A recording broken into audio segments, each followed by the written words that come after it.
اکثر چیزیں جو ہیں وہ خرافات شامل ہو گئی ہیں۔ میرے آقا صلی اللہ علیہ وسلم کے دور میں ماہ سفر کو منحوس سمجھا جاتا تھا، یہ کفار کا عقیدہ تھا، کفار کا نظریہ تھا، ان کے خیالات تھے۔ سرکار نے فرمایا ولا سفر، سفر کوئی چیز نہیں ہے، اس میں کوئی نحوست نہیں ہوئی۔ ہمارے گھروں میں سفر کا مہینہ عورتیں کیا کہتی ہیں؟ خالی کا مہینہ ہے، اس میں شادی نہیں کریں۔ کیوں بھائی نحوستیں نازل ہوتی ہیں، شادی کریں گے بے برکتی ہوگی۔ اتنا ان کے سمجھ میں نہیں آتا کہ سفر کے منحوس مہینے میں تو آپ نے شادی نہیں کی، تو اس کا مطلب ہے 11 مہینے تو بابرکت تھے نا۔ ان 11 مہینوں میں جو شادیاں ہو رہی ہیں ان کی کون سی برکات ظاہر ہو رہی ہے یہ بتائیے؟ کس نحوست سے بچنا چاہتے ہیں کہ سورہ آٹے کی گولیاں بنائیں، سورہ مزمل پانی میں ڈال دو جی، کراماتی مچھلیاں وہ گولی کھا کر ایسی دعا دیں گی کہ پیر اور فقیر کی دعا بھی کیا اثر کرے گی، وہ مچھلی کی دعا اثر کرے گی اور بیڑا پار ہو جائے گا۔ کہاں سے ثابت ہے بھائی جان یہ چیزیں؟ لگے پڑے ہیں، بس لگے پڑے ہیں، سننے کے لیے تیار نہیں۔ تو اس لیے خدارا اپنے عقیدے کو خالص کریں، اپنے معمولات کو خالص کریں، خراب قسم کے نظریات نکال دیں اپنے گھر سے۔ اور یہ کیسے ہوگا؟ جب آپ سیکھیں گے۔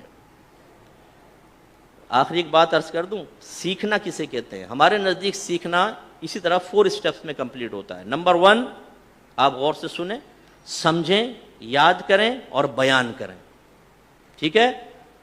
اس کے ساتھ ساتھ ایک اضافہ اور کر لیجئے، ایک ہوتا ہے علم اور ایک ہے معرفت۔ علم کا مطلب ہوتا ہے آپ سطحی قسم کی سطحی قسم کا اجمالی کوئی معلومات حاصل کر لیں، اس کو علم کہتے ہیں۔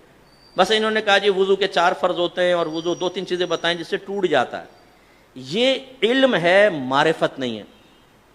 معرفت کا مطلب ہوتا ہے کہ اے سے لے کر زیڈ تک مکمل چیز کو حاصل کریں، مکمل جزیات کا علم جب حاصل ہوتا ہے اس کو کہتے ہیں معرفت۔ ہمارے پاس مختلف چیزوں کا علم ہے، معرفت نہیں ہے۔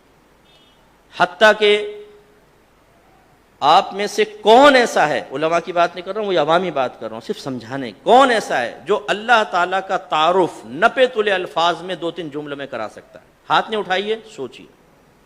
ایک ہندو آ گیا، وہ کہتا ہے اپنے خدا کا تعارف پیش کرو نپے تلے الفاظ میں، ایسا کہ اس کی تمام صفات کا احاطہ کر لیں، جو چیز اللہ کے لیے واقعی ثابت ہونی چاہیے، جس سے ہمارے رب، ہمارے معبود کا صحیح تصور پیدا ہوتا ہو، وہ بیان کریں۔ تو ہم سوچنے لگ جائیں گے کہ اللہ کا تعارف کن الفاظ سے بیان کروں۔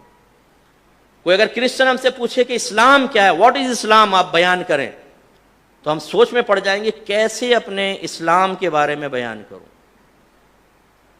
اگر ایک کافر مسلمان ہونے کے لیے آ جائے نا کہ بھائی مجھے مسلمان ہونا ہے، ذرا کیسے ہوتے ہیں، ہم کہیں گے بھائی دیکھو تم یہاں سے سیدھے جاؤ، جب روڈ ختم ہو جائے نا، گلی ختم ہو، تو سیدھے ہاتھ کی طرف مڑ جانا، پپو پان والا آئے گا، پھر آگے چلتے جانا، آگے ایک پرچون کی دکان آئے گی، الٹے ہاتھ کو مڑو گے سامنے مسجد آئے گی، اس میں داخل ہو جانا، کونے پہ دیکھنے کا دروازہ ہے، اسے بجانا، امام صاحب باہر نکلیں گے، وہ تمہیں مسلمان کریں گے۔